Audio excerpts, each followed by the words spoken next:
같이 기도드리도록 하겠습니다. 은혜로우신 아버지 하나님, 감사를 드립니다. 하나님 앞에 헛된 소망 가운데, 또 썩어질 소망 가운데 살아가던 저희를 구원하셔서 영생의 산 소망 가운데 살아가게 하심에 감사드립니다. 구원받은 이후에도 우리 자신의 삶과 우리 속사람을 들여다보면 아직도 우리에게는 변화되어야 될 많은 부족한 부분이 있습니다. 그럼에도 불구하고 우리 가운데 주 성령님께서 내주하시면서 우리의 마음과 생각과 삶을 변화시키고 다스려가 주시는 것 감사드립니다. 얼마 남지 않은 우리 육체의 남은 때 또다시 썩어질 소망과 헛된 소망 가운데 살아가지 않도록 늘 말씀으로 일깨워 주시기를 부탁을 드립니다. 오늘 주일을 맞이해서 다른 곳이 아닌 말씀 앞으로 저희들 발걸음 인도해 주신 하나님 감사를 드립니다. 한 가지 조심스러운 것은 정해진 시간과 장소에 혹여 준비되지 못한 마음으로 습관을 쫓아서 정신없이 와서 앉아 있는 것은 아닌지 이 시간 말씀을 듣기 전에 우리 각자의 마음과 생각을 하나님께 오로지 하고 간절한 마음으로 하나님을 바라보는 마음으로 이 시간 말씀을 함께 경청할 수 있도록 도와주시기를 부탁드립니다. 우리 각자에게 말씀하시는 하나님의 음성이 과연 무엇인지를 간절히 갈망하는 마음으로 이 시간 함께 할 수 있도록 도와주옵소서. 내일부터 계획되어 있는 전도 집회 가운데도 주님 함께 해주시고 전도 중에 있는 모든 영혼들이 말씀 앞에 나와서 구원의 알곡으로 추수가 될 수 있도록 주님께서 도와주시기를 간절히 부탁을 드립니다. 오늘 시종을 거룩하신 주 성령님께 의지합니다. 우리를 사랑하시는 우리 구주 예수님 이름으로 기도드립니다. 아멘. 구약 욥기 35장 같이 찾아보시겠습니다. 구약 성경 욥기 35장입니다.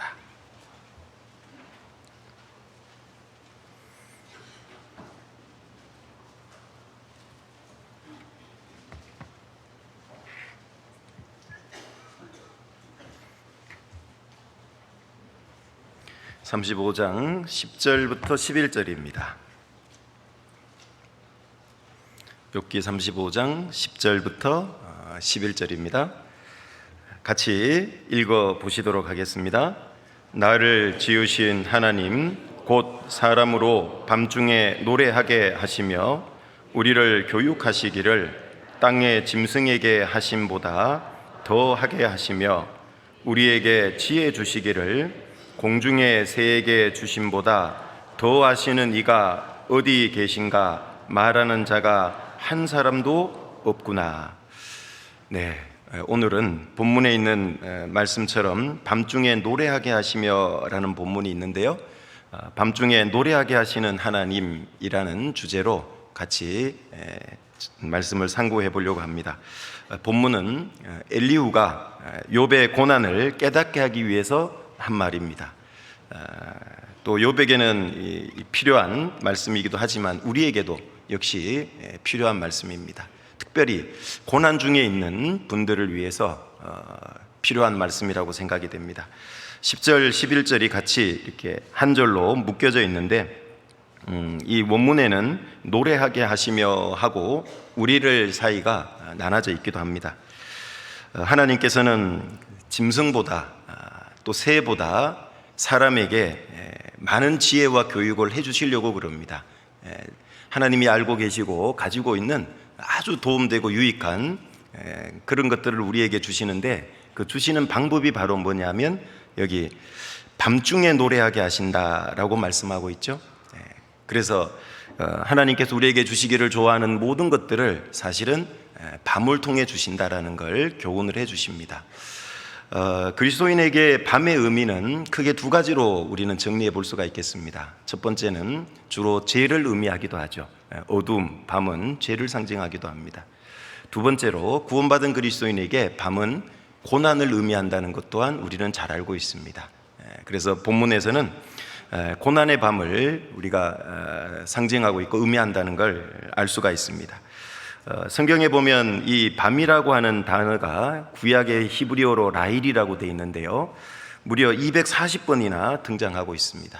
그리고 어둠이라고 하는 단어는 호셰크라고 그러는데 80번 정도 등장하죠. 합치면 무려 320번이나 계속 반복되고 있는 단어라는 걸 알 수 있습니다. 주로 밤과 어둠으로 이렇게 번역이 됩니다. 하나님께서 창세기 1장 5절에 보면 빛을 낮이라 칭하고 어둠을 밤이라 칭하니라 할 때 그 어둠, 호셰크, 또 밤, 라일이라는 단어를 같이 쓰시기도 하십니다. 하나님은 하루의 절반을 낮으로 만드셨고 또 하루의 절반을 밤으로 만드셨다는 것도 기억해 볼 필요가 있습니다. 낮도 필요하고 밤도 필요하기 때문에 반반으로 만들어 놓으신 겁니다. 그래서 하나님이 낮만 창조하신 것이 아니라 밤도 창조하셨다는 걸 꼭 기억을 하셔야 되는 거죠. 성경에 보면 형통한 날에는 기뻐하고 공고한 날에는 생각하라라는 말씀들도 있잖아요. 형통한 날은 낮이라고 생각해 본다면 공고한 날은 아마 밤이 될 겁니다. 밤에는 생각을 하라는 거죠. 왜? 하나님이 본문 말씀처럼 교육하시는 게 있기 때문에 그래요. 지혜를 주시려고 하는 게 있기 때문에 그렇습니다. 고난의 밤을 통과하면서도 생각을 하지 않으면 하나님이 주시고자 하는 모든 신앙에 유익한 것들을 깨닫고 소유할 수 없게 되기 때문에 그렇습니다. 많은 사람들은 고난이 찾아오면 주로 원망, 불평, 불안해하지만 사실 그 시기는 생각을 해봐야 되는 시기죠. 그럴 때 많은 것들을 얻을 수 있다는 걸 알 수가 있습니다. 우리가 고난의 밤에 잊지 말아야 될 것들 한 5가지 정도를 요약해 보려고 합니다. 앞으로도 고난 당할 수도 있고 현재도 고난 중에 있을 수도 있고 과거의 고난을 통과했는데 내가 하나님이 주시고자 하는 교훈, 지혜, 교육들을 못 깨달았다면 왜 못 깨달았을까? 또 이 5가지를 생각해 보면 지나간 과거를 알지라도 그 고난을 통해서 다시금 지금도 하나님이 주시는 그 지혜와 은혜들을 깨달을 수 있다고 생각을 합니다. 첫 번째는 밤의 끝은 아침이라는 걸 기억하라는 얘기인 겁니다. 밤이 계속 지속되는 게 아니죠. 하루의 절반이 밤이고 하루의 절반이 낮입니다. 밤의 끝에는 반드시 아침이 기다리고 있다는 걸 기억을 해야 됩니다. 즉 고난이 영원 지속되는 게 아니라는 얘기죠. 그 고난은 반드시 끝이 있다는 걸 알려주고 있습니다.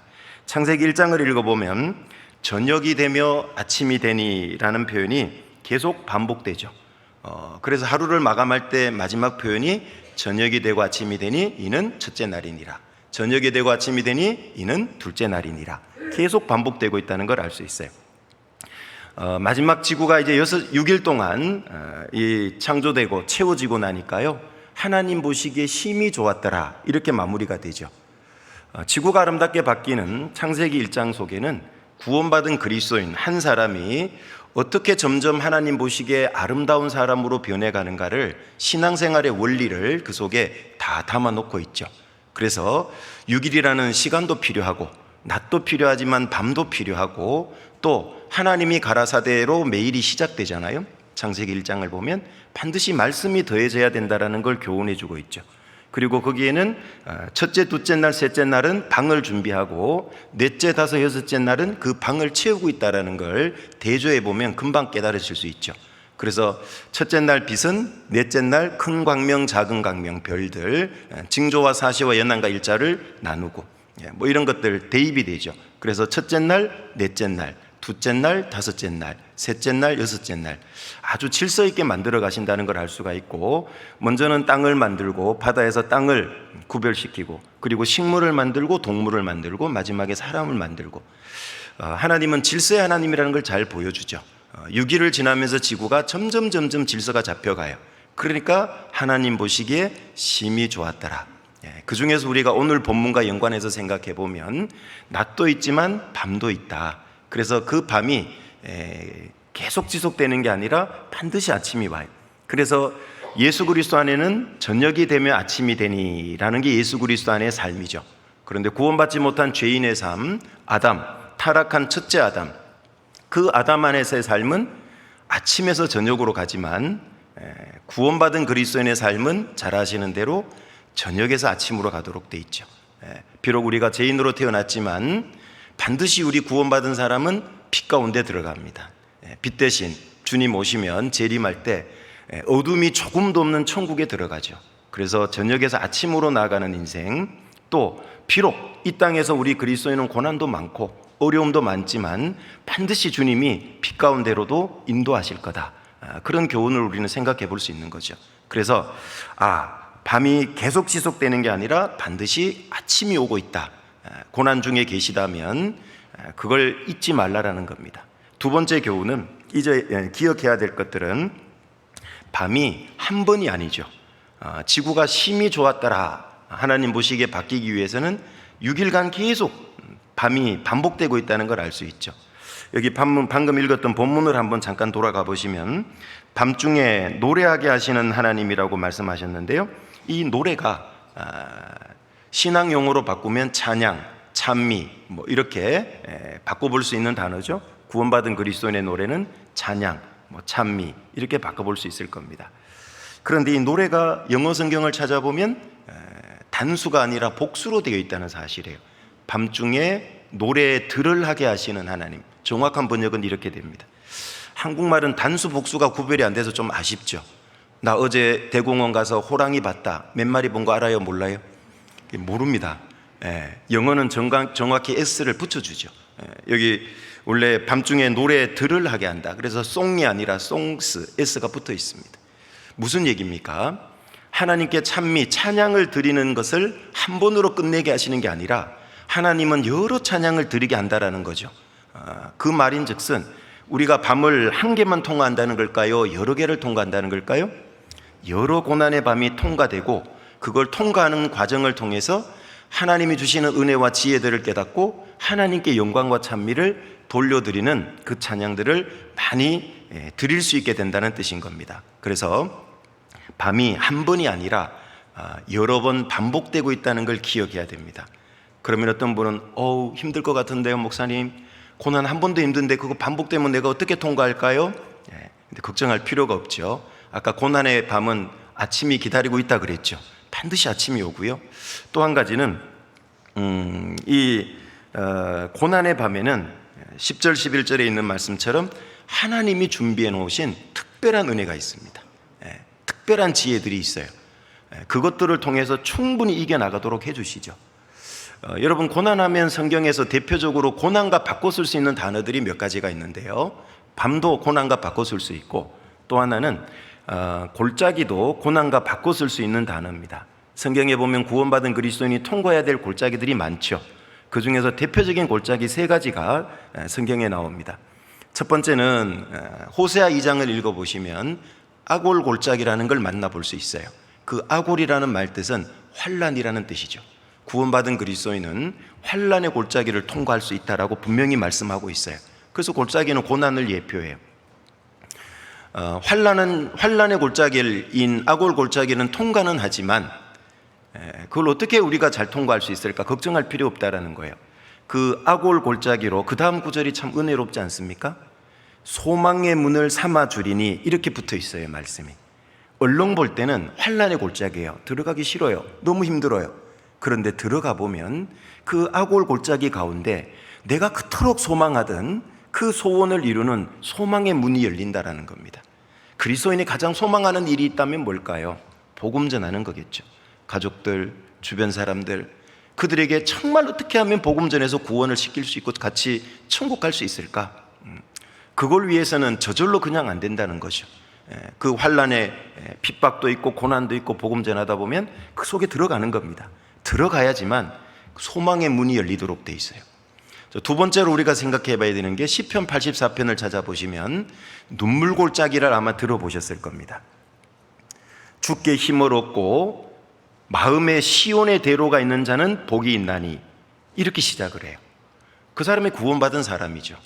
그런데 주께 힘을 얻고 마음에 시온의 대로가 있는 사람, 여기까지는 참 좋아요. 능력의 근원 되신 주님께 힘을 얻고 하나님과 우리 사이를 가로막고 있던 죄의 담이 완전히 허물어지고 대로가 뚫렸어요. 우리는 천국 가는 겁니다. 마음에 시온의 대로가 뚫렸어요.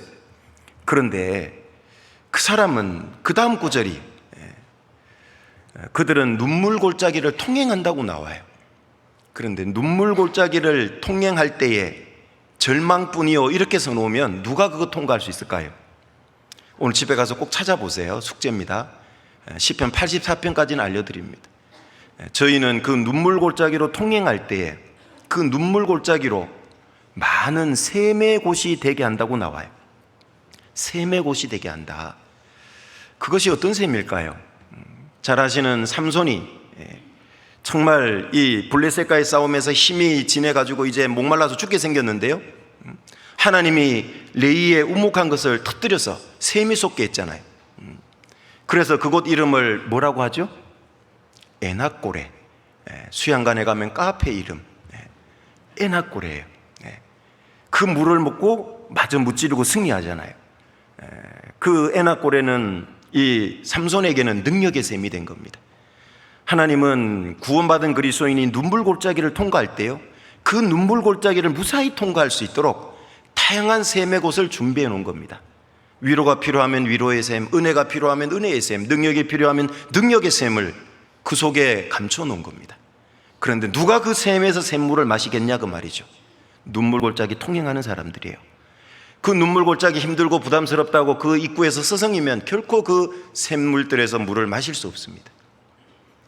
그리고 세 번째로 잘 아시는 시편 23편 하면 생각나는 골짜기 있죠? 뭡니까? 초장부터 자꾸 여쭤봐서 죄송합니다. 시편 23편에 사망의 음침한 골짜기 나오죠. 아시죠? 그런데 왜 해를 두려워하지 않죠? 사망의 음침한 골짜기를 통과하는데, 지나는데 왜 해를 두려워하지 않는다고 다윗은 고백하죠? 두 가지가 있잖아요. 주의 지팡이와 막대기가 나를 안위하시나이다. 지팡이와 막대기 용도는 다르다고 들어보셨죠? 지팡이는 이렇게 머리가 위가 휘어져 있죠. 그래서 양이 위험한 지경에 있거나 구덩이에 빠지면 걸어서 건져 올리기도 하고, 또 바른 곳으로 가라고 이렇게 툭툭 쳐주기도 하고, 막대기는 용도가 좀 다르죠. 이 고든 나무가 자라면 가지를 다 쳐요. 그리고 밑쪽으로 내려가면 뿌리 부분이 되면 이렇게 점점 넓어지고, 그 뿌리를 자르면 앞쪽이 좀 뭉툭하고 무겁죠. 그 밑부분은. 그래서 중동 지역에서는 이 목자들, 목동들이 어릴 때부터 저 멀리 바위에다가 표적을 그려놓고 그걸 던지는 연습을 계속 한답니다. 그래서 일이나 이 맹수들이 양을 잡아먹으러 올 때 그걸 던져서 맹수를 퇴치하는 데도 쓴다고 그럽니다. 자, 주님은 우리에게 필요한 지팡이가 필요할 때는 지팡이로, 막대기가 필요할 때는 막대기로 우리를 도우신다는 얘기죠. 그래서 심지어는 사망의 음침한 골짜기를 통과할 때도 해를 두려워하지 않는 거예요.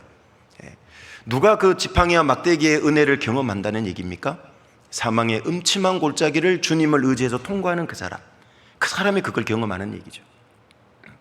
그런데 잘 읽어보면 사망의 골짜기입니까? 사망의 음침한 골짜기입니까? 사망의 음침한 골짜기예요. 그걸 영어로 직역을 해서 그대로 번역하면 영어 성경을 사망의 음침한이 그림자예요. 그림자의 골짜기예요. 여러분이 사망이 있다는 겁니까? 사망의 그림자가 있습니까? 네. 그림자는 우리를 해코지할 수 있어요, 없어요? 해코지할 수 없다는 얘기입니다. 두려워하지 말라는 얘기죠. 주님이 우리를 지키시는 한 실제 사망도 그림자에 지나지 않는다. 죽일 수 없다는 얘기죠. 그림자밖에 안 된다.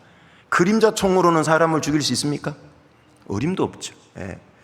그래서 주의 지팡이와 막대기가 우리와 함께 하시는 한은 어떤 고난이 와도 그건 그림자에 지나지 않는다 라는 교훈을 우리에게 해주고 있죠. 자, 그래서 구원받은 사람은 고난이 많습니다. 다양한 고난이 있으니까 골짜기도 다양하게 표현을 해놓은 겁니다. 그러나 그 모든 고난의 골짜기에는 주님의 도우심이 항상 함께하고 있다. 그래서 시편 34편 19절에 너무나 유명한 구절입니다. 의인은 고난이 많으나 적으나, 많으나, 감사합니다. 대답하신 분은 100세까지 장수하시기를 기도합니다. 의인은 고난이 많으나, 그 다음 구절이 그 모든 고난에 버려두시느니라, 건지시느니라. 어떻게 되어 있을까요? 건지시느니라. 다양한 방법으로 건지시는 거예요. 그럴 때 주님과의 관계가 깊어져요. 주님의 은혜와 사랑이 더 깊이 깨달아지고 여호와의 깊은 곳으로 들어갈 수 있게 되는 거죠. 그러지 않으면 맨날 신앙은 수박 거달기예요. 하나님의 은혜와 사랑도 수박 거달기밖에 못 깨달아요. 겁내지 말고 결단하고 고난의 밤으로 들어가 보라는 얘기입니다. 수양에도 그래요. 갈까 말까, 회사에 가서 얘기하면은 뭐라 그럴까, 인사상에 불이익이 있지는 않을까, 겁내지 마세요. 등록부터 해놓고 휴가가 안 맞더라도 기도해 보세요. 하나님 꼭 좀, 제가 가려고 하는 그 기간에 우리 부장님이 휴가를 먼저 썼는데 저도 그때 꼭 가고 싶은데, 기도해 보세요. 부장님이 휴가를 옮겨줄 수도 있어요. 알 수 없잖아요. 믿음의 기도는 역사하는 힘이 강하거든요. 이게 한번 해보세요. 그럴 때 신앙이 간절해져요. 막 주님께로 마음이 막 불타거든요. 자, 그래서 이게 밤이 한 번이 아니고 여러 개예요. 그러나 걱정할 필요가 없다. 더 많은 은혜와 더 많은 지혜를 준비해놨기 때문에 더 많은 찬양을 하게 될 거다. 이걸 기억해야 되고요. 세 번째는 시편 139편으로 가보겠습니다. 고난의 밤에 기억해야 될 세 번째 중요한 것입니다. 시편 139편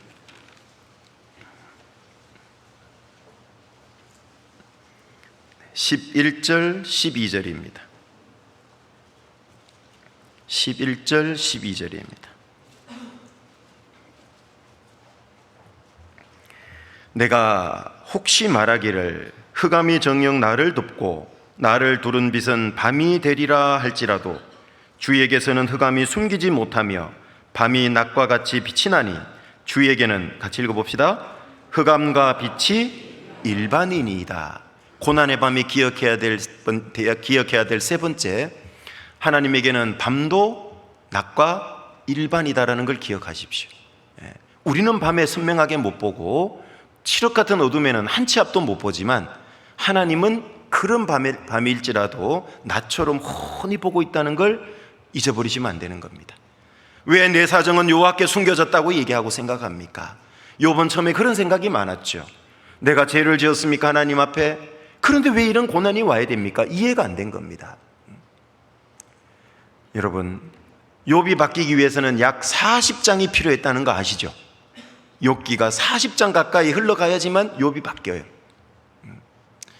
요나가 바뀌는 데는 4장이면 충분했어요. 요나서는 4장으로 주로, 요나가 이제 4장 정도로 바뀌어 가잖아요. 왜 이런 차이가 많을까요? 놀랍게도 신앙생활 오래 하고 잘하는 사람일수록 자기 생각이 점점 강하게 고착이 되고요, 신앙의 많은 경험들이 하나님보다도 경험을 자꾸 의지하게 만드는 단점이 있어요.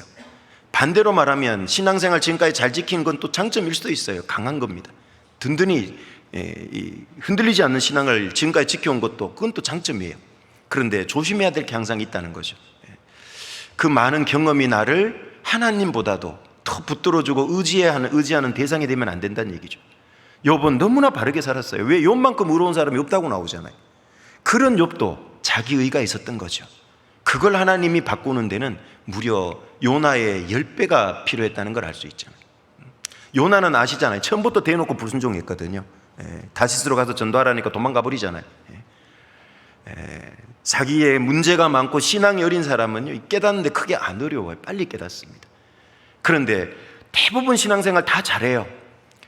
정말 98% 잘해요. 근데 나머지 2% 깨닫기가 쉽지 않다는 거예요.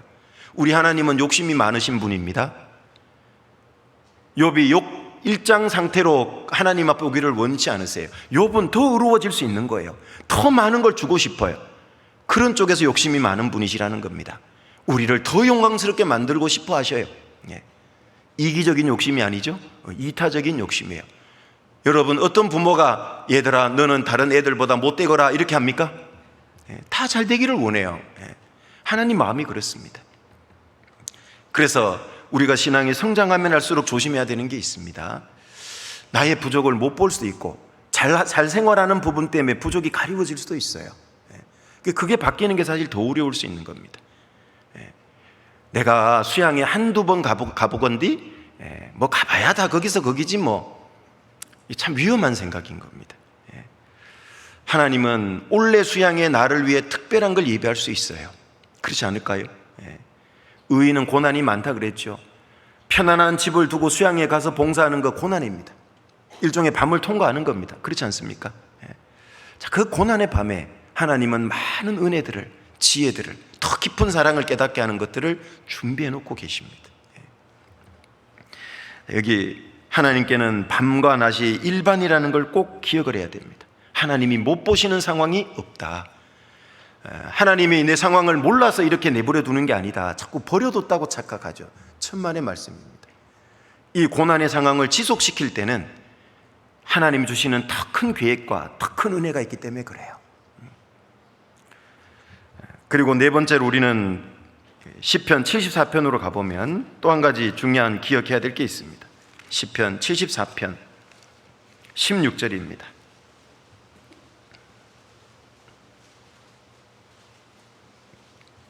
시편 74편 16절입니다. 찾으셨으면 16절 한 절 같이 읽어보시도록 하겠습니다. 낮도 주의 것이요 밤도 주의 것이라 주께서 빛과 해를 예비하셨으며.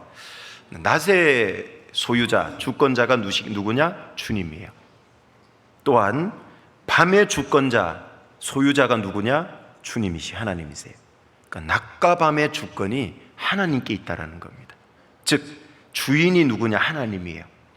그러면 낮과 밤을 통제하고 다스려가는 분이 누구냐? 주님이에요. 지금도 지구를 자전시키고 공전하고 태양도 움직이게 하는 것들 하나님이 말씀으로 운행하고 붙들고 계시는 거예요. 주권이 하나님께 있다는 걸 기억을 하면 고난의 밤에 절망하지 않습니다. 원망하고 불평이 나오지 않습니다. 우리가 그걸 놓치기 때문에 그래요. 아, 하나님은 고난의 밤도 허락하셨구나. 그런데 주권이 하나님께 있다는 뜻은 하나님이 통제력을 행사한다는 거죠. 쉽게 말하면 컨트롤하고 있다는 얘기인 겁니다. 그러니까 불안해하거나 답답해할 필요가 전혀 없는 겁니다. 때가 되면, 아침이 필요한 시기가 되면 정확히 아침이 오게 해요. 저녁에는 울음이 기숙할지라도 아침에는 뭐가 오리로다? 네, 기쁨이 오리로다. 저녁에는 울음이 기숙하지만 주님은 그 울음의 골짜기를, 눈물 골짜기를 통과하면 아침에는 반드시 기쁨이 오게 만듭니다. 그래서 하나님은 밤도 나처럼 훤히 보면서 다스려가고 있구나, 놓치고 있는 게 하나도 없구나 기억해야 되고요. 다섯 번째로는 신명기 33장으로 가보겠습니다. 구약 신명기 33장입니다. 신명기 33장 13절부터 14절입니다.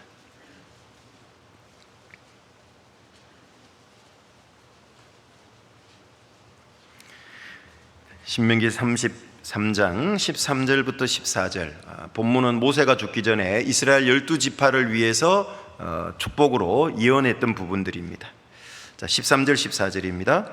요셉에게 대하여는 일렀으되 원컨대 그 땅이 여호와께 복을 받아 하늘의 보물인 이슬과 땅 아래 저장한 물과 태양이 결실케 하는 보물과 태음이 자라게 하는 보물과. 자, 우리가 다섯 번째로 기억해야 될 게, 고난의 밤에는 하나님의 은혜가 있다. 노래하게 하시는 은혜가 있다. 반드시 고난의 밤에 하나님이 준비한 은혜가 있음을 기억해야 됩니다. 그러면 잘 통과할 수 있어요, 고난의 밤을. 방금 여기 본문에 보면 태음과 태양에 관한 말씀이 있어요. 태음은 달입니다. 태양은 해죠. 여기 그 땅이 여호와께 복을 받아 하늘의 보물인 이슬이라 그랬잖아요. 여러분, 이슬은 낮에 내려요, 밤에 내려요? 밤에 내립니다. 고난의 밤에 하나님의 은혜의 이슬이 내려온다는 걸 꼭 기억을 해야 됩니다. 성경에는 이른 비, 늦은 비, 시편이나 구약에 보면 많이 나오죠.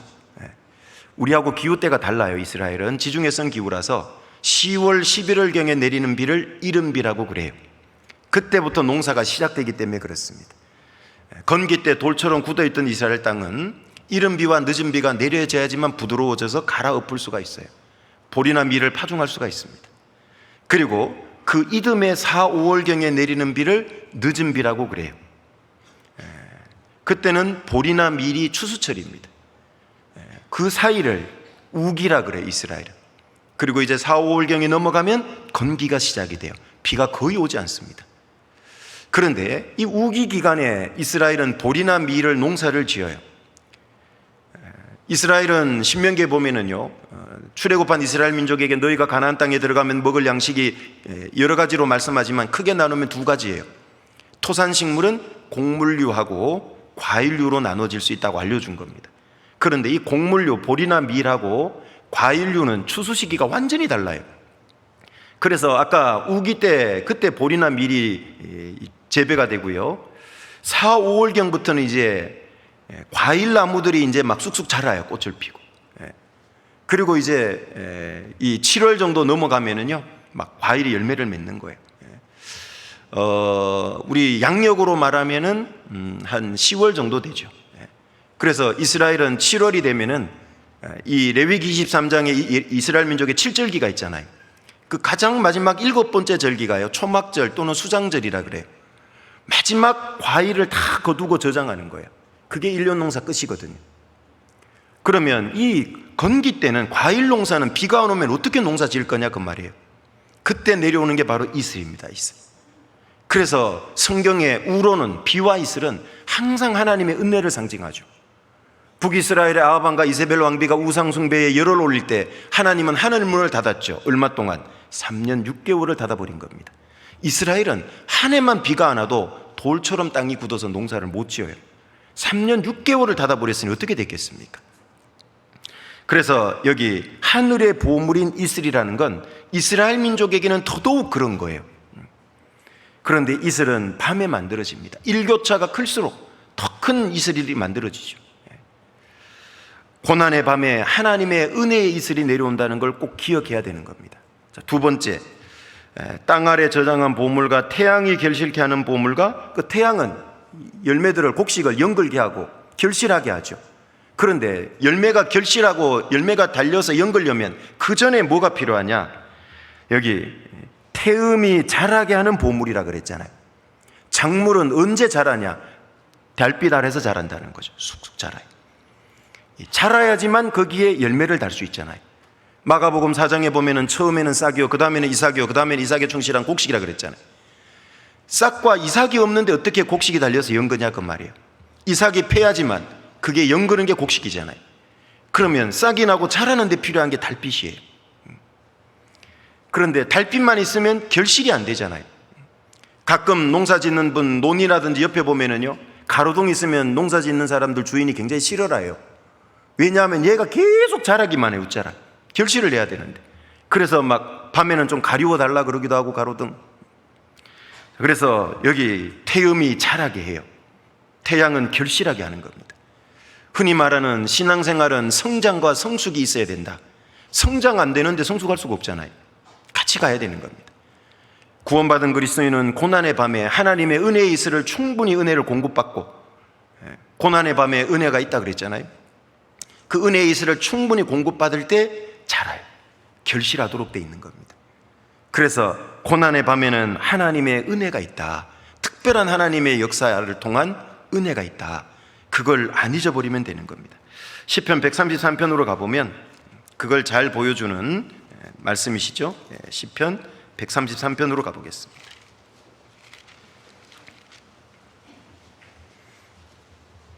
시편 133편 1절부터 3절입니다. 암송하고 계신 분도 계실 것 같은데요.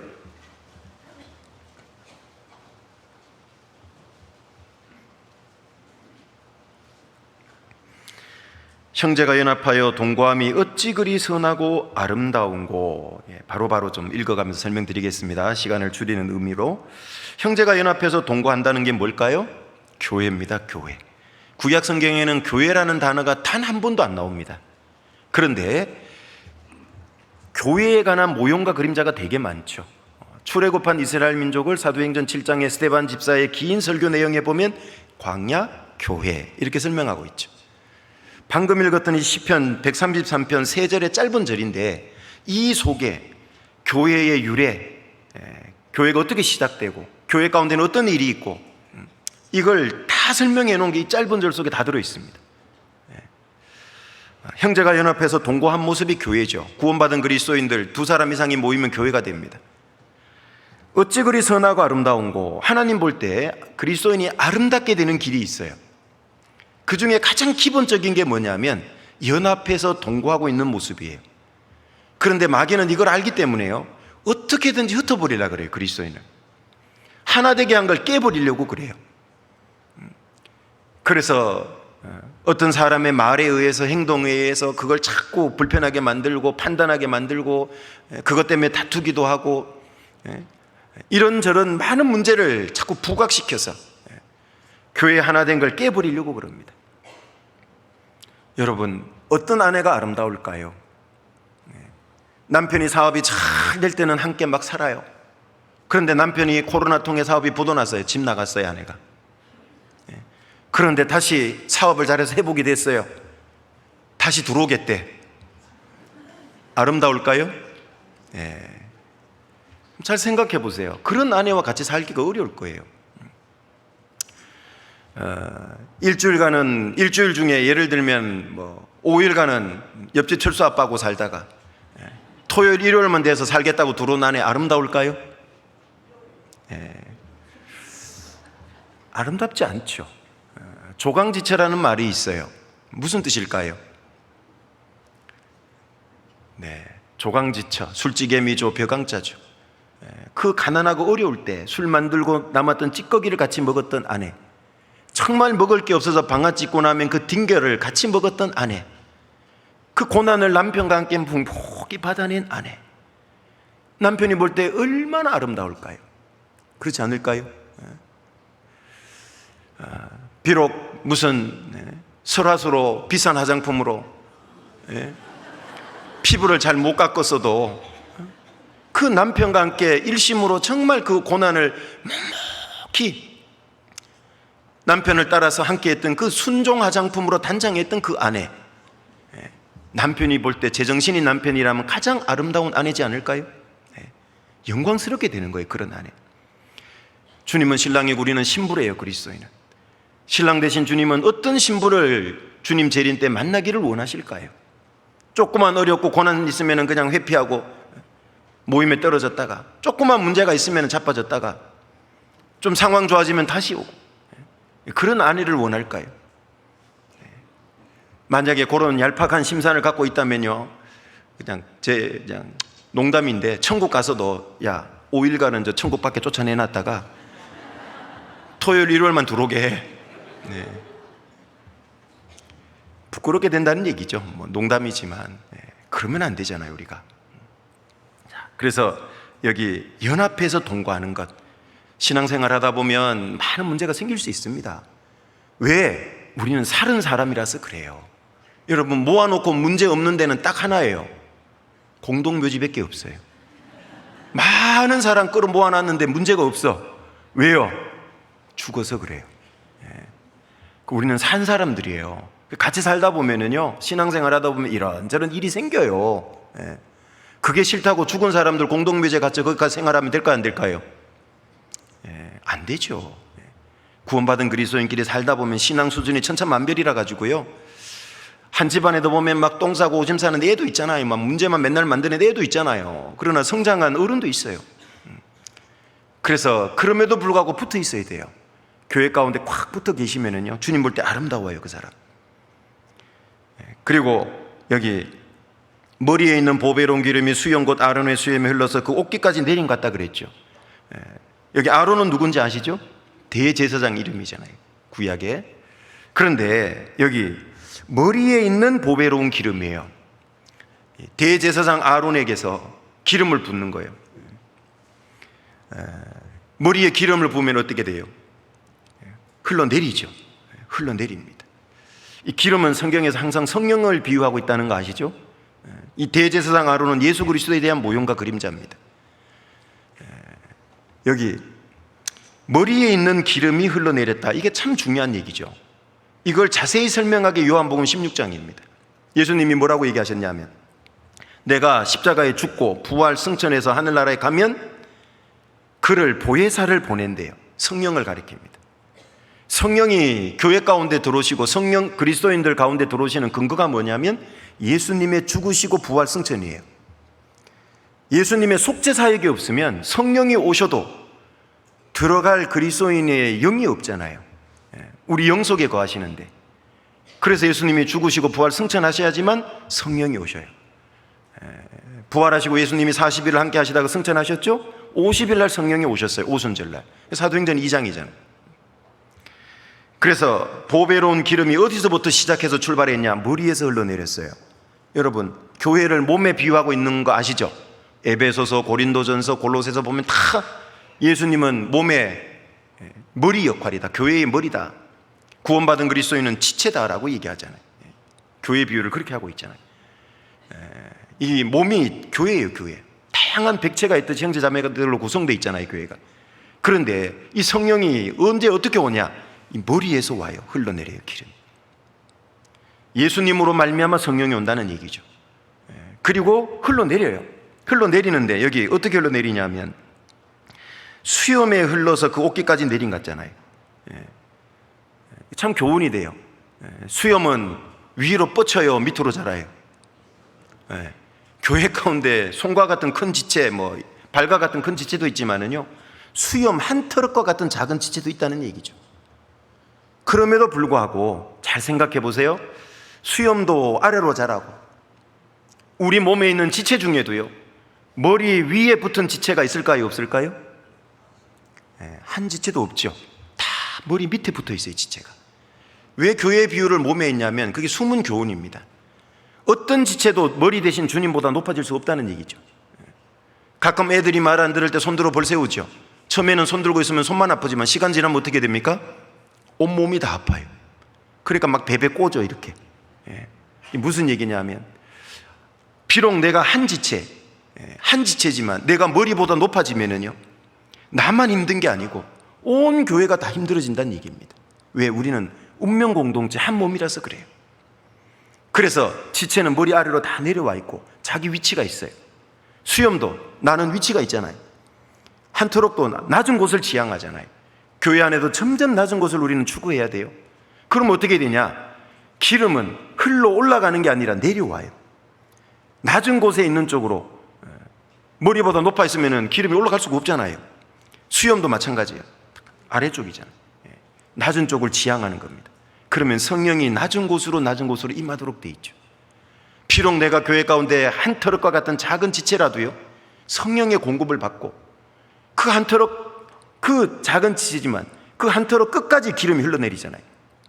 내 삶의 작은 부분까지도 교회 가운데 붙어 계시면 성령의 공급을 받아요. 이 붙어 있다는 뜻은 단순히 출석한다는 얘기를 하는 게 아니에요. 출석은 기본이고 마음이 주님과 온전히 연합되어 있어야 된다는 얘기인 겁니다. 주일날이라든지 각종 모임 때 교회는 와 있지만 마음이 세상에 가 있으면요, 그건 연합되어 있는 게 아닌 겁니다. 겉으로는 남편하고 살지만 마음으로는 옆집 철수 아빠 사모하면 그게 무슨 아내예요? 그게 제정신 아니잖아요.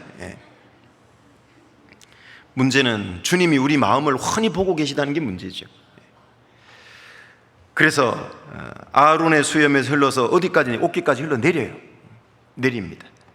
그리고 3절에 헐몬에 있으리, 헐몬은 헤르몬산, 이스라엘 북쪽 그 레바논과 경계를 이루고 있는 높은 산입니다.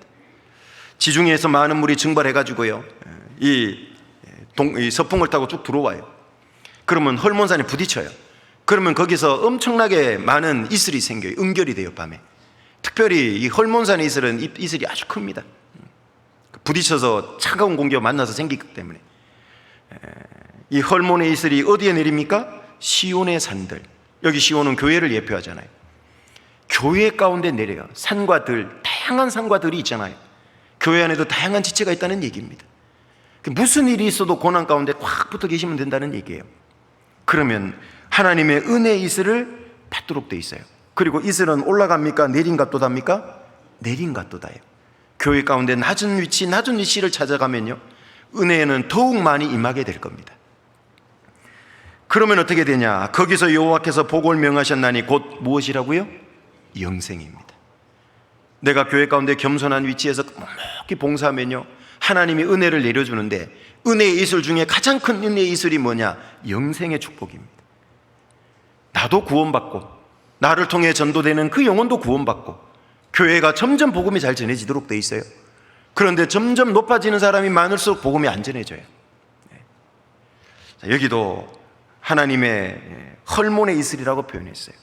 시온의 산들에 내린 같도다. 그러니까 힘들고 어려운 일이 있어도요, 확 붙어 있어야 되는 거예요. 여러분, 왜 상과 들로 표현했냐면요, 상과 들은 옮기고 싶다고 옮겨지는 게 아니잖아요. 왜 구원받은 그리스도인을 예레미야 17장이나 시편 1편에 보면 시냇가에 심은 나무라고 표현할까요? 나무는 혼자서 못 움직여요. 심어놓은 나무는 주인이 있는 거죠. 주인이 옮겨 심기 전까지는 나무는 움직일 수 없는 거예요. 구원받은 그리스도인을 구원해서 탁 붙여놨으면 거기 붙어 있으면 되는 겁니다. 그러면 무럭무럭 자라도록 돼 있어요. 여기 고난의 밤에 하나님의 은혜가 내려온다는 걸 우리는 꼭 기억을 해야 됩니다. 시편 104편으로 가보겠습니다. 시편 104편 20절부터 24절까지입니다. 시편 104편 20절부터 24절입니다. 주께서 흑암을 지어 밤이 되게 하시니 살림의 모든 짐승이 기어 나오나이다. 젊은 사자가 그 잡을 것을 쫓아 부르짖으며 그 식물을 하나님께 구하다가 해가 돋으면 물러가서 그 구렬에 눕고 사람은 나와서 노동하며 저녁까지 수고하는도다. 여호와여, 주의 하신 일이 어찌 그리 많은지요. 주께서 지혜로 저희를 다 지으셨으니 주의 부요가 땅에 가득하니이다. 여기 흑암을 지어 밤이 되게 했다고 그랬잖아요. 하나님이 왜 밤을 흑암을 지었냐? 젊은 사자가 그 잡을 것을 쫓아 부르짖으며 그 식물을 하나님께 구하다가, 맹수들이 밤에 다른 짐승들 먹거리를 사냥하는 거죠. 이 밤을 통해서 하나님이 짐승들을 기르는 거예요. 생태계를 적당히 조절하고 있는 거죠. 포식자도 필요하다는 얘기입니다. 그 생태계가 잘 유지가 돼야 사람이 살아갈 수 있는 거예요. 그래서 해가 돋으면 이런 맹수들은 굴에 들어가서 쉬고, 대신에 밤에 쉬던 사람은 나와서 낮에 일하고, 사람들은 낮에 일하고 밤에 쉬어요. 왜 밤에 쉬냐? 언제 주로 사람이 자라는지 아시죠? 아이들 키워보면요, 특히 사춘기 때문에 되면 공부 안 하고 잠만 자꾸 잘라 그래. 너 공부 안 하냐? 왜 맨날 잠만 자? 왜 자꾸 잠만 잘까요? 클라고 그래요. 클라고. 그래서 성장 호르몬이 밤 10시, 11시 돼야 막 많이 나온다면서요. 그때 자라는 거예요. 그때 실제 그 교훈입니다. 고난의 밤에 그리스도인의 신앙이 부쩍부쩍 자라요. 온실 속에 있는 화초는 크기는 큰데요, 얘는 진짜 큰 게 아니죠. 노지에 갖다 심고 햇볕 아래 있으면 폭 오그라져요. 심지어는 말라 죽을 수도 있어요. 그런데 저 산 꼭대기에, 팔공산 꼭대기 올라가 보세요. 꼭대기 올라가 보면 그 바위 위에 붙어 있는 나무 보세요. 높은 산에 있는 나무는 키가 크지도 않아요. 그죠? 그런데 그 모양이 천연분재예요. 너무 아름답지 않습니까? 그런데 어떻게 거기 붙어서 수십 년, 수백 년 사냐 그 말이에요. 망고풍상을 다 겪잖아요. 막 찬바람이며 바람이며 태풍이며. 이유가 뭡니까?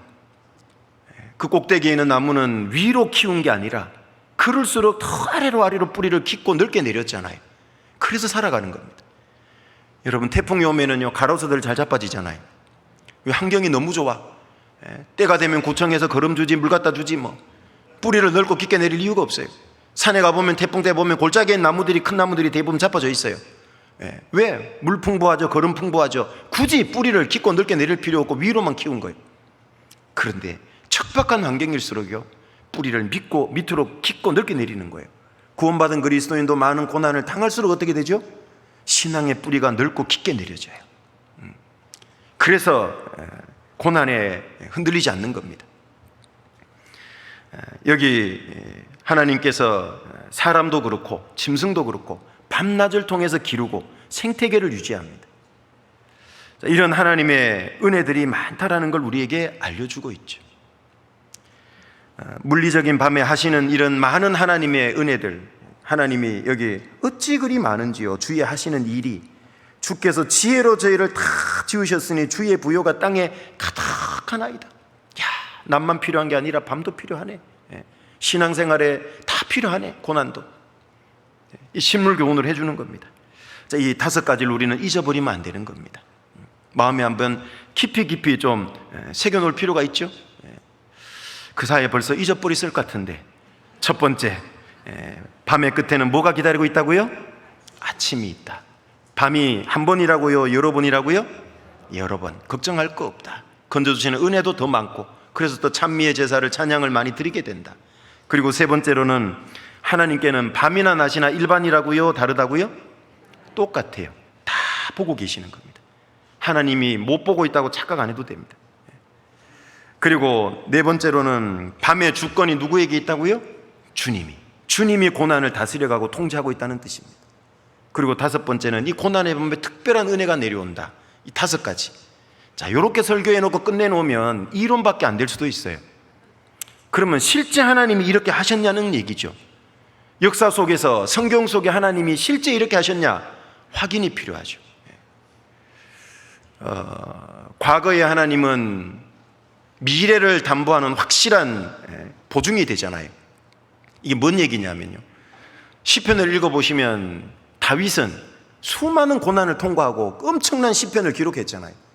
그런데 다윗의 시를 읽어보면 반복되는 그런 내용들이 있는데, 현재 많은 고난을 겪고 있는데 그 고난을 어떻게 이겨나가냐면, 하나님 과거에 이렇게 도우셨지 않냐고, 과거에 이렇게 하셨지 않냐고, 그 하나님을 철저히 믿고 있는 다윗을 볼 수 있어요. 그래서 지금도 도와줄 거라고 확신한다고. 그렇습니다. 신앙생활에 과거의 하나님이 계시죠. 내 삶 속에 하나님은 시공의 지배를 안 받지만 우리는 시공의 지배를 받잖아요. 내 시공의 지배를 받는 신앙생활 속에 보면 그때는 몰랐는데 시간 지나고 보니까 하나님이 여기까지 인도하셨구나, 이렇게 도우셨구나, 늦게 깨닫는 거 많잖아요. 그 하나님은 결국은 현재와 미래를 살아가는 나에게 확실한 보증이 돼요. 도우실 거라는 보증이 된다는 얘기인 겁니다. 그래서 성경의 모든 내용은 우리의 교훈을 위해서 기록했다고 얘기해요. 이미 과거의 사건들이 기록된 게 너무 많잖아요. 왜 기록해 놨을까요? 현재와 미래에 대한 보증을 해주는 겁니다. 하나님이 이렇게 해줄 거라고. 믿어 의심치 말라고. 하나님은 실물 교훈들을 우리에게 많이 주셨는데 시간 되는 데까지 한번 생각해 보려고 합니다. 첫 번째로, 이 이스라엘 민족이 애굽에서 400년간 노예 생활을 한 건 잘 아실 겁니다. 노예 생활하다가 출애굽을 했어요. 가나안 땅으로 돌아왔어요. 그 출애굽한 이스라엘 민족에게 만약에 물어본다면, 당신들은 잊을 수 없는 고난의 밤이 있었냐고 물으면 있었다고 할까요? 없었다고 할까요? 설교 문맥상 있어야 될 것 같죠? 네, 당연히 있죠. 언제 있었을까요?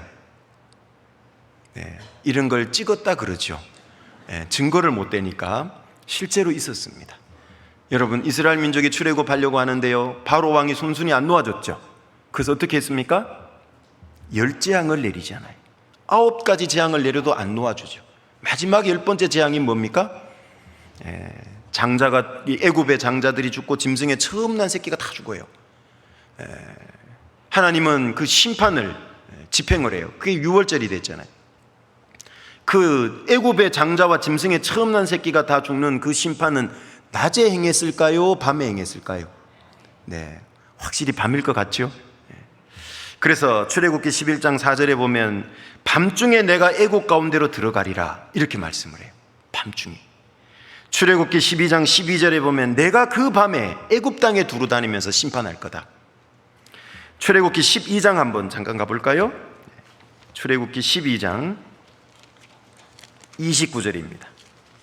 출애굽기 12장 29절 30절입니다. 출애굽기 12장 29절 30절.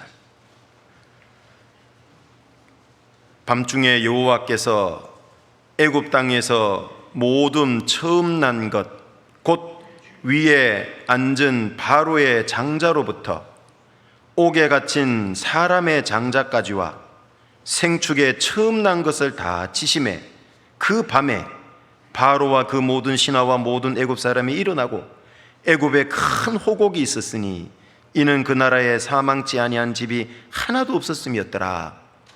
여기 보니까 29절에도 밤중에, 30절에도 보니까요 그 밤에. 이스라엘 민족이 잊을 수 없는 밤이었습니다. 애굽에게는 무시무시한 심판이 떨어지는 밤. 이스라엘은 그 밤이 구원의 밤이 된 거죠. 사실은 잊을 수 없는 밤이 있습니다.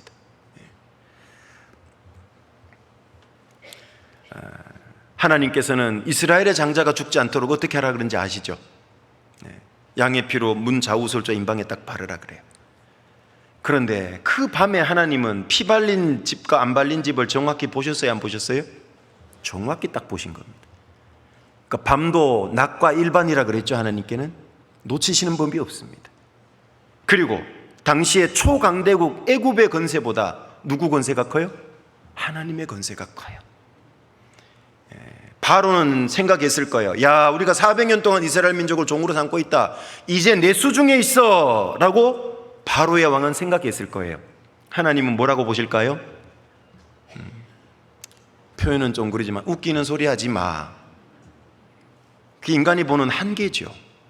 바로가 볼 때는 자기 수준에 있는 것 같아요. 수중에. 그런데 하나님 볼 때는요, 그 바로까지 하나님의 수중에 있잖아요.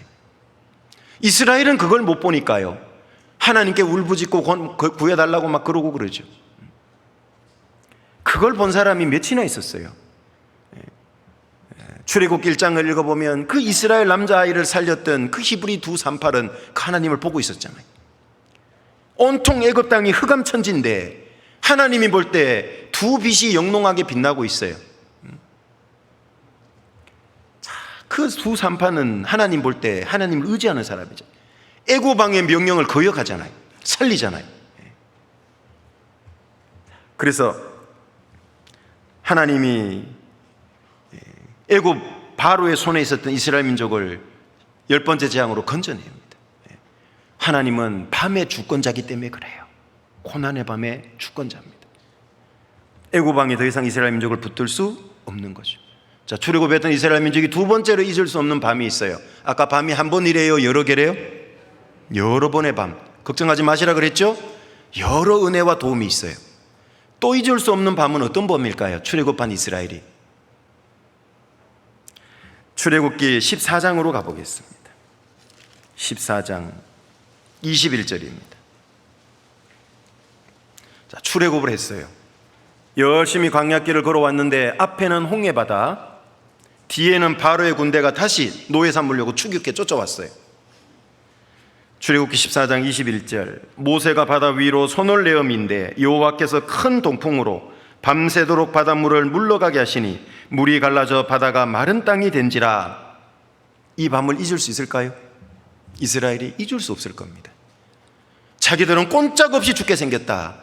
홍해로 들어가지는 익사할 것 같고, 그러지 않으려니 다시 바로의 군대에 잡혀서 노예로 끌려갈 것 같고, 그래서 그들은 모세를 원망했잖아요. 애굽에 매장지가 없어서 여기까지 끌고 나왔냐고. 괜히 미움만 더 산 거고.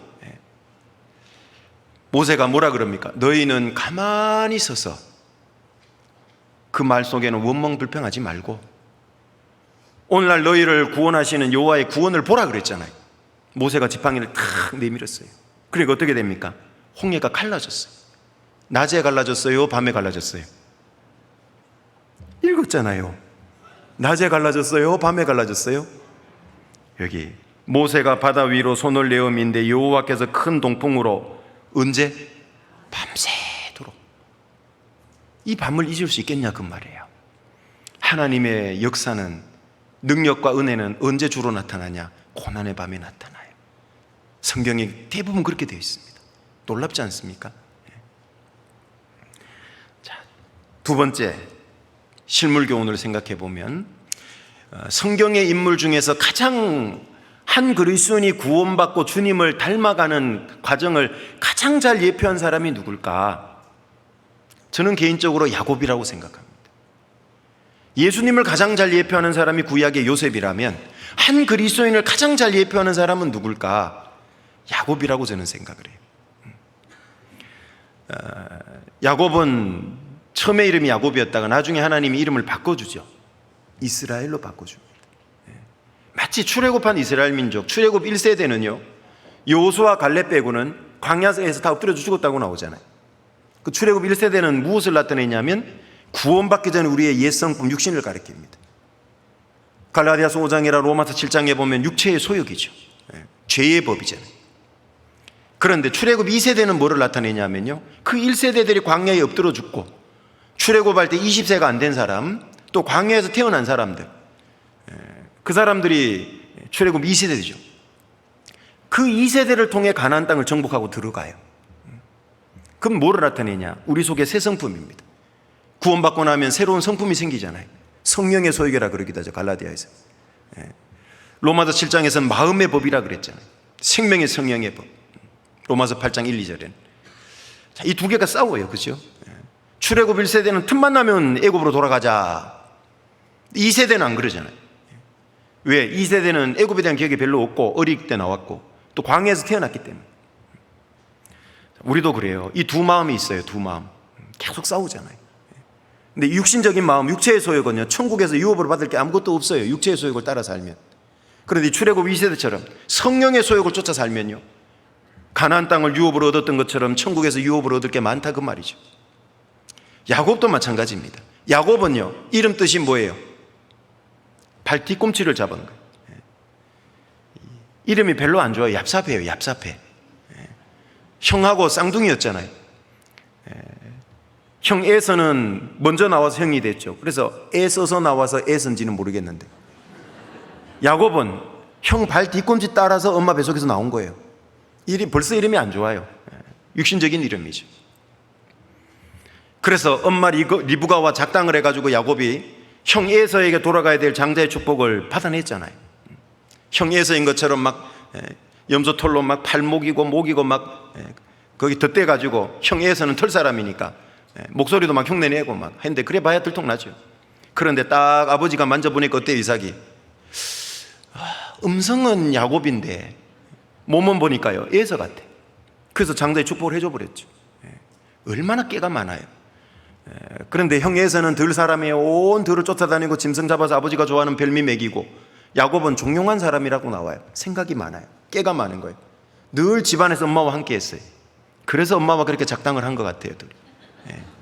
그런데 형이 그 사실을 알고 어떻게 합니까? 야곱을 죽여버리려고 그랬어요.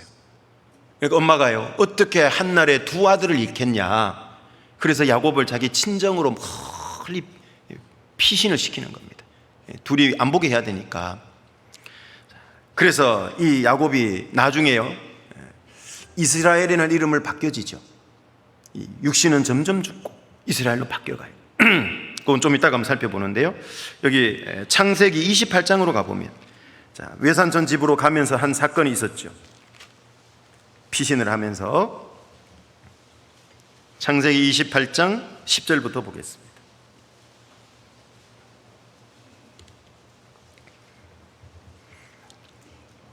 여기도 본문이 조금 기니까요, 읽어가면서 바로 설명을 드려보겠습니다. 야곱이 브엘셀바에서 떠나 하란으로 향하여 가더니 한 곳에 이르러는 해가 진지라 거기서 유숙하려고 그곳에 한 돌을 취하여 베개하고 거기에 누워 자더니. 자, 이제 외산촌 집으로 가는데요, 어느 지점쯤 지역쯤 가니까요, 날이 저물었어요. 더 갈 수가 없어요. 그래서 돌 하나 베고 이제 노숙하는 거죠, 말하자면. 그런데 그 지역이 뭔지 모르겠어요. 그래서 11절에 보니까 그냥 한 곳이었어요.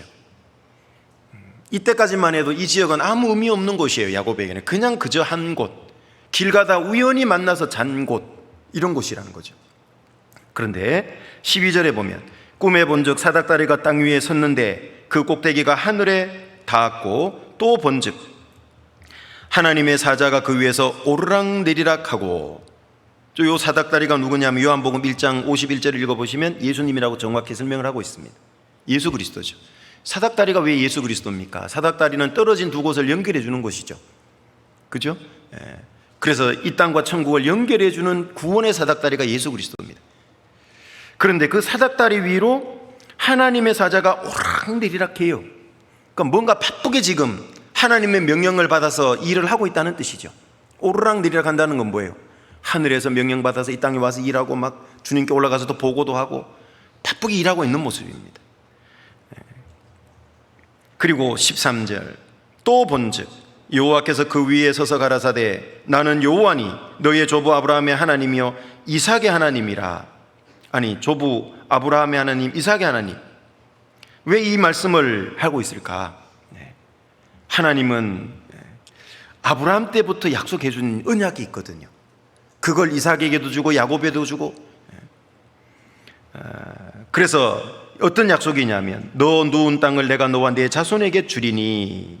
첫 번째가 뭡니까? 아브라함에게 약속. 창세기 12장 1, 2절에 보면 갈대아 우르에 살던 아브라함에게 내가 네게 지시할 땅으로 가라. 가나안 이스라엘 땅이잖아요. 그리로 가면 너로 큰 민족을 이루게 하겠다.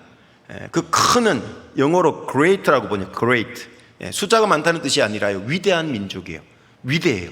그러니까 숫자가 적은데 왜 위대하냐? 적은데 큰 나라를 이기거든요. 하나님의 위대함을 나타내려고 그래요. 그래서 너 누운 땅을 내가 네 자손에게 주리라. 이건 땅 약속을 일깨워 주는 거죠. 두 번째 14절 네 자손이 땅에 티끌같이 되어서 동서남북에 편만할지며 모든 족속이 너와 네 자손을 인하여 복을 얻으리라. 14절은 나머지 두 개의 약속이죠. 큰 민족이 되고, 두 번째 아브라함에게 큰 민족을 이룰 거라고 말씀하고, 세 번째는 뭐예요? 너는 복의 근원이 될 거다. 여기 복의 근원 얘기를 14절 후반부에 말씀하고 있잖아요. 똑같이 하나님은 한 번 언약하면 그대로 이루는 분이다. 일깨워주고 있잖아요. 15절 내가 너와 함께 있어.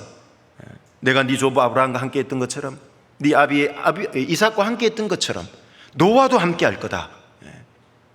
내가 언제 아브라함을 떠난 적이 있냐? 이스락을 떠난 적이 있냐? 너와도 끝까지 함께 해줄 거다. 굉장한 위로가 됐을 겁니다. 왜? 집을 떠나본 적이 없는 이삭인데 이 먼 길을 가니까 얼마나 두렵고 무서웠겠어요. 그런데 하나님이 함께 해주겠대. 그러면서 네가 어디로 가든지 너를 지키며 너를 이끌어 이 땅으로 돌아오게 할지라. 이 언약을 이루기 위해서 반드시 돌아오게 할 거다. 그리고 내가 내게 허락한 것을 다 이루기까지 너를 떠나지 아니하리라 하신지라. 야곱을 위한 하나님의 언약입니다. 얼마나 위로가 됐을까요? 16절 야곱이 잠이 깨어 가로되 여호와께서 과연 여기 계시거늘 내가 알지 못하였도다. 왜 몰랐을까요? 자기에게 벌어지고 있는 상황만 바라봤거든요. 상황만. 처음 가는 초행길에 대한 두려움, 이제 밤을 맞이해서의 밤에 대한 두려움, 막 멀리서도요 아웅 하고 막 이리가 울고 있을 수도 있고 맹수들이 있을 수도 있고, 실황이라고 성경에 나오잖아요. 그리고 왼삼촌 집에 갔을 때는 어떤 일이 벌어질까? 거기 가서 잘 생활할까? 수많은 많은 염려들이 밀려왔겠죠. 그런데 그런 염려의 마음이 뺏겨 있다 보니까 하나님은 까맣게 잊어버린 거예요. 우리도 고난의 밤을 통과하면 이런 일이 벌어져요. 야곱처럼 신앙이 어릴 때는 상황밖에 안 보이는 거예요. 아이고 내 신세야. 그런데 그럼에도 불구하고 얼마나 하나님은 위로의 하나님, 은혜의 하나님입니까? 너는 나를 잊을지라도 나는 너를 잊지 않겠다는 거잖아요. 찾아와 주신 겁니다. 야곱이 하나님을 생각해내서 기도해서 온 게 아니잖아요. 찾아와 주시잖아요. 은혜의 하나님입니다. 과연 여기 계셨다. 17절 이에 두려워하여 가로되 두렵도다. 이곳이여 다른 곳이 아니라 이는 하나님의 전이요 이는 하늘의 문이로다 하고, 야곱이 아침에 일찍이 일어나 베개하였던 돌을 가져 기둥으로 세우고 그 위에 기름을 붓고 그곳 이름을 베델이라 하였더라. 베델 나나주에 보면 하나님의 집, 벳이 집, 엘이 하나님, 하나님의 집. 처음에는요 자기 전에는 그저 한 곳이었어요. 그렇지 않습니까? 그런데 그것이 하나님을 놓치고 있을 때는 그저 수많은 광야 중에 한 곳이었어요. 본명은 루스라고 뒤에 나오죠.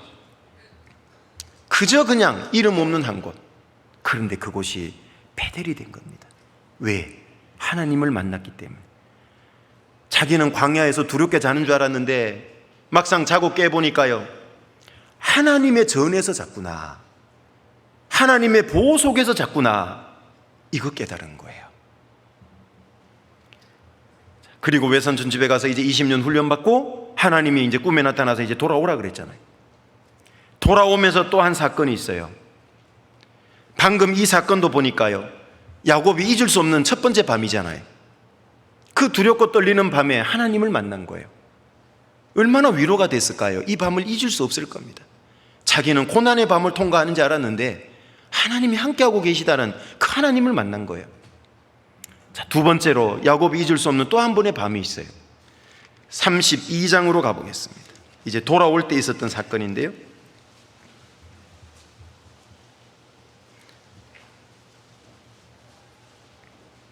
창세기 32장 1절부터 보시면,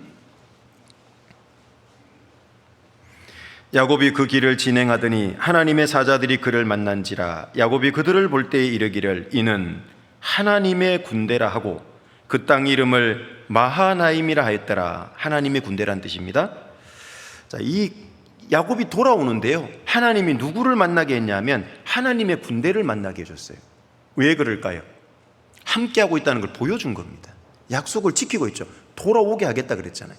하나님이 끝까지 함께하고 있다는 걸 꿈으로도 보여주고 실제 현실에서 하나님의 군대를 만나게도 해주고. 왜 이렇게 했냐? 이제 마지막 관문 하나를 통과해야 돼요. 그때 용기 잃지 말라고 미리 주신 은혜예요. 우리도 고난을 통과할 때요, 큰 고난이 다가오면요, 하나님이 주시는 은혜들이 있다는 걸 알라는 뜻이에요. 3절에 보시면 야곱이 세일 땅 에돔들에 있는 형 에서에게로 사자들을 자기보다 앞서 보내며 그들에게 부탁하여 가로되 너희는 이같이 내 주 에서에게 고하라. 형이죠. 주의 종 야곱이 말하기를 내가 라반에게 붙여서 지금까지 있었사오며 내가 소와 나귀와 양떼와 노비가 있사오므로 사람을 보내어 내 주께 고하고 내 주께 은혜 받기를 원하나이다 하라 하였더니 사자들이 야곱에게 돌아와서 가로되 우리가 주인의 형 에서에게 이른즉 그가 400인을 거느리고 주인을 만나려고 오도이다.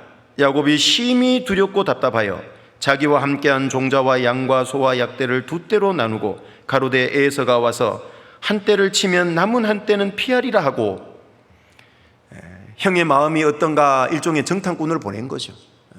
형의 마음을 살려고 하기도 했고 형을 주라고 그러잖아요.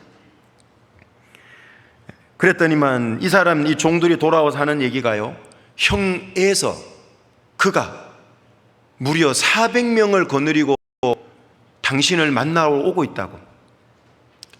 야곱이 그 얘기를 듣고 나니까요, 심히 두렵고 답답했다라고 7절에 나옵니다. 왜?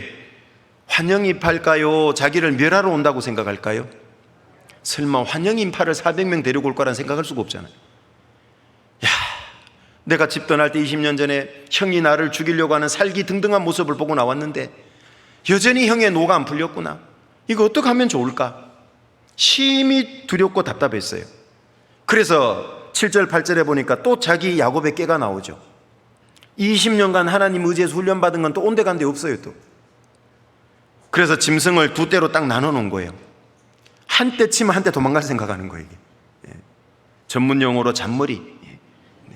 구원받은 그리스도인이 자기가 감당하기 어려울 만큼의 큰 고난이 다가오면요, 또 상황에 매몰돼서 하나님을 놓쳐버릴 수 있어요. 갑자기 생각지 않은 암 선고를 받는다든지, 갑자기 사업이 기울어서 파산을 해야 된다든지, 너무나 급박한 일이 벌어질 수 있잖아요.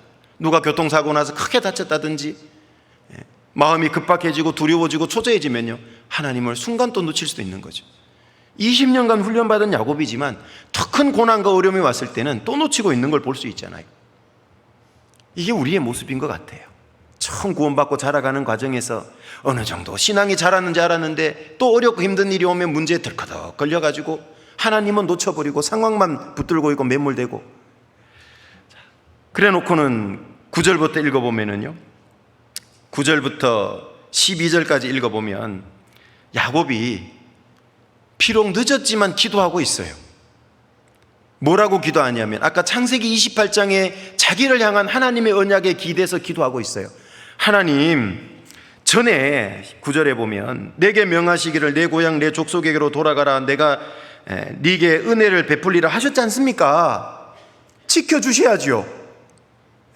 이제 생각나고, 이제. 그러면 이때라도 기도했으면 어떻게 해야 됩니까? 이제라도 믿음으로 맡기고 가야 되잖아요. 기도는 기도대로 해놔놓고 13절부터 보면 야곱이 거기서 격려하고 밤을 지새는 거예요.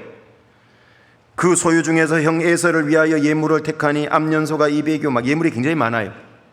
그 예물을 택해가지고 어떻게 했냐면 16절에 보면 그것을 각각 때로 나누어 종들의 손에 맡기고 그 종들에게 이르되 나보다 앞서 건너가서 각대로 산 거가 뜨게 하라 하고, 그가 또 앞선 자에게 부탁하여 가로되 내 형 에서가 너를 만나 묻기를 네가 네 사람이며 어디로 가느냐, 네 앞에 것은 네 것이냐 하거든 대답하기를 주의 종 야곱의 꽃이요 자기 주 에서에게로 보내는 예물이 오며 야곱도 우리 뒤에 있나이다 하라 하고, 그 둘째와 셋째와 각대를 따라가는 자에게 부탁하여 가로되 너희도 에서를 만나거든 곧 이같이 그에게 고하고.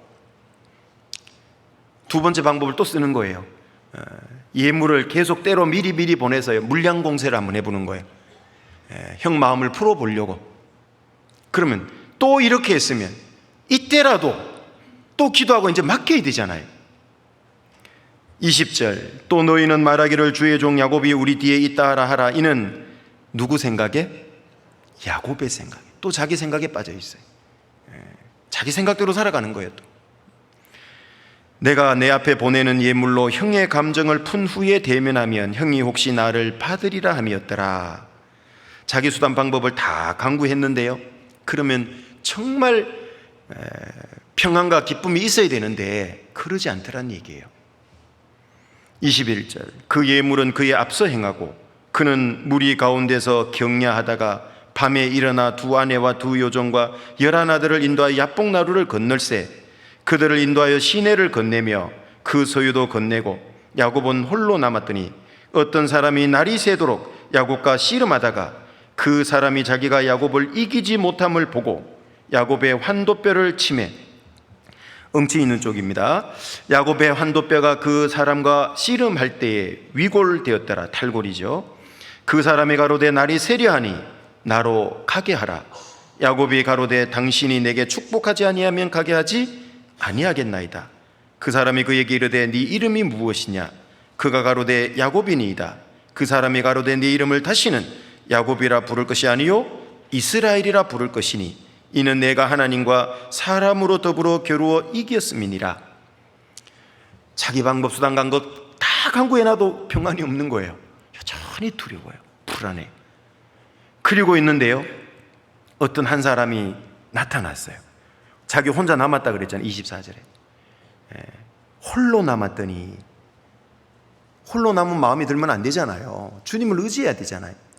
그런데 주님이 또 찾아왔어요. 하나님이 어떤 사람이 야곱을 찾아온 거예요. 하나님이 사람의 모습으로 온 겁니다. 그리고 밤새 씨름을 해요. 야곱하고 이제 날이 새려고 하니까 나 좀 이제 가게 해. 그러니까 야곱이 저를 축복하지 않으면 놓지 않겠습니다. 끝까지 붙들고 늘어지는 거예요. 이름이 뭐냐? 야곱이니이다. 다시는 야곱이라 부르지 말고 이스라엘이라고 축복을 해주는 거죠. 이스라엘 뜻은 나나주의 하나님과 겨루어 이겼다는 거예요. 능력으로 이겼다는 얘기가 아니고요, 축복을 받는 씨름에서 이긴 거예요. 축복을 받아냈다는 뜻입니다.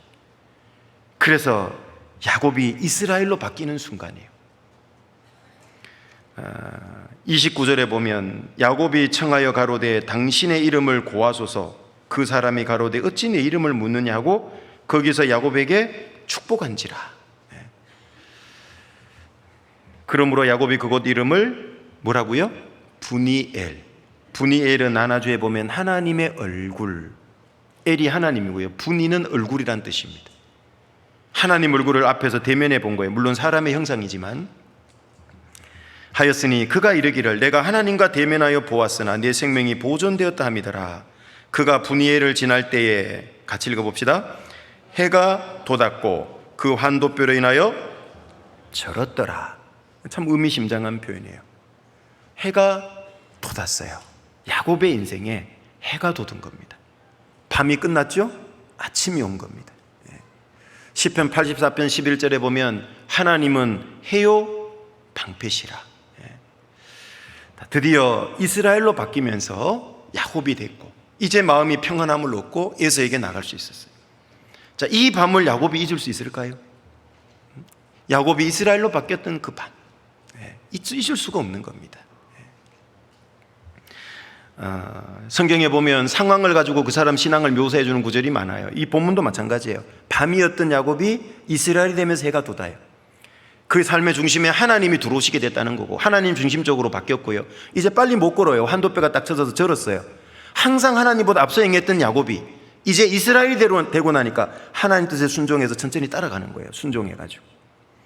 유다도 마찬가지예요. 예수님을 그 마지막 날 성만찬할 때 예수님이 떡을 찍어서 야곱에게 유다에게 먹여주잖아요. 유다에게. 그런데 그 표현을 보면 요한복음에 마지막 떡을 찍어서 유다가 받고 나갔는데, 그 자리를 떴는데 뭐라고 표현이 되어 있냐면 나가니 곧 밤이러라 이렇게 되어 있어요. 그 밤을 굳이 왜 써놨을까요? 어둠의 자식이라는 거죠. 어둠에 속했다는 걸 보여준 겁니다. 유다는 빛에 속할 수도 있었거든요. 주님을 코앞에서 3년 반 따라다녔거든요. 그런데 그는 어둠의 생활로 끝내버린 겁니다. 저는 차라리 나지 않으면 좋을 뻔했다. 이 가운데 그런 분이 계시면 안 돼요. 다음 주 집회 학예 수양회를 통해서 빛의 자녀로 바뀌어야 됩니다. 그 사람의 신앙을 상황을 통해 대조해 주는 구절들이 참 많아요. 성경에 찾아보면 의외로. 여기 야곱도 잊을 수 없는 두 번의 밤. 그런데요, 창세기 28장과 32장을 대조해 보면요, 더 큰 은혜를 발견할 수 있습니다. 창세기 28장은 하나님이 꿈에 나타났어요? 현실에 나타났을까요? 아까 언제 나타났어요? 꿈에. 32장은 꿈입니까? 현실입니까? 현실이에요. 28장에서는 하나님의 위치가 이 땅입니까? 하늘 위 천국입니까? 하늘 위 천국. 32장에서는 하나님 위치가 어디죠? 이 땅에.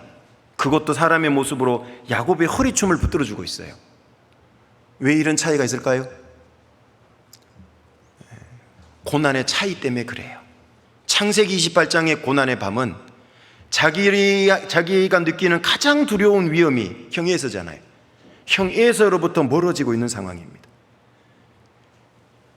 야곱이 28장에서 겪고 있는 두려움, 고난은 초행에 대한 두려움, 이 현재 밤에 대한 두려움, 외삼촌 집의 삶에 대한 걱정, 이런 정도죠. 그래서 꿈에 나타나도 되고 하늘 위에서 천사들 통해 도와도 돼요. 오르락내리락 했다 그랬잖아요. 그런데 32장은 얘기가 달라요. 가장 위험을 느끼는 위험 요소였던 형 에서가 다가와요. 멀어지는 게 아니고 반대로 다가오고, 혼자가 아니라 창세기 28장에는 형 에서가 혼자였지만 32장은 형 에서 플러스 400명이에요. 얼마나 두려웠겠어요. 창세기 28장은 혈혈단신이에요. 자기가 가진 게 아무것도 없어요, 야곱이. 그런데 창세기 32장은 자기가 20년 동안 이루어놓은 재산이 너무 많은 거고, 자식도 너무 많고, 아내들도 있잖아요. 이 모든 걸 한 번에 다 잃어버릴 수 있어요. 32장의 두려움은 28장의 두려움과 비교할 수 없을 만큼의 큰 두려움 아닙니까? 더 큰 두려움, 더 큰 고난에는 더 큰 하나님의 은혜가 있다는 걸 보여주는 거예요. 꿈이 아니라 현실이에요. 멀리 떨어져 있는 게 아니라 야곱의 허리춤을 붙들어주고 있는 겁니다. 우리 하나님은 이런 하나님이지 않습니까? 신앙생활에 고난과 어려움이 있다고 절망하지 마세요. 남들보다 더 큰 어려움이 있다고 원망 불평하지 마세요. 무슨 복음성가 가사처럼 왜 나만 겪는 고난이냐고 불평하지 마세요. 왜 불평하지 말라 그럴까요? 고난의 뒤편에 있는 주님이 주실 축복 미리 보면서 감사하세요. 주님이 일하고 계시잖아요. 가사가 참 은혜롭지 않습니까? 일하고 계십니다. 더 큰 위험에는 더 큰 은혜와 능력으로 도와주십니다. 그래서 더 큰 찬양을 하게 만들어요. 잊어버리면 안 되는 겁니다. 성경에 보면 다니엘도 잊어버릴 수 없는 두 번의 밤을 겪었죠. 다니엘서 2장을 읽어보면 다니엘이 겪었던 밤이 있죠. 느부갓네살 왕이, 바벨론의 왕이 밤에 꿈을 꿨는데요, 깨고 나니까 꿈이 생각이 하나도 안 나요. 무시무시한 꿈을 꿔서 막 식은땀 흘렸는데, 말하자면 우리도 가끔 그런 때 있잖아요. 그래서 바벨론에 있는 점쟁이 박수무당을 다 불러 모았어요. 자기가 꾼 꿈을 맞추고 해몽도 하라고. 그러니까 그거 어떻게 맞춰요? 그러니까 이 바벨론 전국에 있던 점쟁이 박수무당들이 왕이시여 꿈 얘기를 해주면 해몽해드리겠습니다. 어떤 왕도 꿈 얘기를 안 하고 해몽하라고 한 적이 없습니다. 그러니까 느부갓네살 왕이 열받았죠. 저것들 다 죽여버리라. 짝퉁이네, 말하자면. 그때 이 아리오기 왕의 시위대 장관이 나가면서 죽이러 나가는데 다니엘을 만나잖아요. 다니엘이 뭐라 그랬냐면 왜 왕의 명예에 그렇게 급하냐, 좀만 기다려. 내가 하나님께 기도해보고 하나님이 그걸 꿈도 알려주고 해몽도 해줄 거다고. 다니엘서 2장 읽어보면 나옵니다. 다니엘과 세 친구도 다 죽게 생긴 거예요. 그래서 돌아가서 기도를 해요. 다니엘서 2장을 읽어보시면요, 다니엘이 세 친구에게 기도하죠. 기도부터 하고 같이 기도합니다. 만약에 기도했는데 하나님이 꿈도 안 가르쳐주고 해몽도 안 해주면 어떤 일이 벌어질까요? 저것들부터 제일 먼저 죽여 그럴 거 아니에요. 왕의 명령을 지금 수독시켜 놓은 거잖아요. 그런데 하나님 그 밤에 꿈을 다니엘에게 알려줘요. 해몽까지 알려줍니다. 다니엘과 세 친구는 그 밤을 잊을 수 없었을 겁니다. 날이 새서 밤에 아무 일도 없으면 자기들 목 날아가야 되는 거예요. 또 다니엘서 6장에 보면은요, 다니엘이 국사에 흠이 없어요. 너무나 비리 없이 잘해요. 그러니까 이 대적자들이 시기하는 사람들이요, 이 페르시아의 그 전체 도를 다스리는 수석 총리 이제 다니엘이 되니까요, 시기 질투를 했어요. 다니엘을 넘어 때릴 수 있는 방법은 딱 하나다. 그는 매일 3번 하나님께 기도하니까 저걸 걸고 넘어져야 되겠다. 그래서 왕에게 탁 부탁을 해가지고 왕을 속인 거죠, 사실은. 앞으로 30일 동안 왕 외에 누구에게 기도하거나 무엇을 구하면 사자굴에 던져놓는 이 명령을 내리게 해요. 그리고 왕의 인장반지로 도장을 딱 찍고 조서를 내려요. 그럼에도 불구하고 다니엘은 3번 기도하잖아요. 아니나 다를까 딱 잡히죠. 끌려갑니다. 다니엘이 사자굴에 끌려가요. 우리 같으면 어떤 생각이 들까요? 하나님, 제가 놀았습니까? 농땡이 쳤습니까? 하나님께 신앙 지켰는데 안 들키게 좀 해주시지. 그럴 수도 있잖아요. 여지없이 들키잖아요. 근데 끌려가요. 사자굴이 100m 전이에요. 우리 같으면 어때요? 지금쯤 나타나야 되는 거 아닙니까? 50m 전이에요. 하나님이 지금쯤 나타나셔야죠. 10m 전이에요. 열받죠? 사자굴 뚜껑 열렸어요. 하나님, 저도 뚜껑 열리려 그래요. 빨리 나타나세요. 안 나타나요. 사자굴에 던져졌잖아요. 그 다리오 왕이요, 새벽까지 쫓아갔어요. 다니엘아, 다니엘아, 네가 믿는 사시는 하나님 여호와가 너를 사자에 의해서 건지시는데 능하시더냐. 죽은 줄 알았거든요. 예! 안에서 들려요. 얼마나 기뻤는지. 그 모함했던 사람들을 잡아다가 막 사자굴에 다니엘은 그 집어내고 다시 던져 넣어버리잖아요. 발이 땅에 닿기도 전에 뼈를 으스뜨렸다고 나오잖아요. 다니엘은 그 사자굴에서 하룻밤을 지낸 거예요. 그 밤을 다니엘이 잊어버릴 수 있을까요? 있을 수 없습니다. 밤새 찬양했을 겁니다. 얌전한 고양이처럼 얼마나 웃기겠어요. 그 입도 못 벌리고 탁 봉해놔가지고 발톱도 못 내밀 거예요, 이거. 다니엘은 거기서 느꼈을 겁니다. 과연 당신은 나의 하나님이십니다. 그렇지 않을까요? 다니엘도 잊을 수 없는 밤을 통과하면서 위대하게 되잖아요.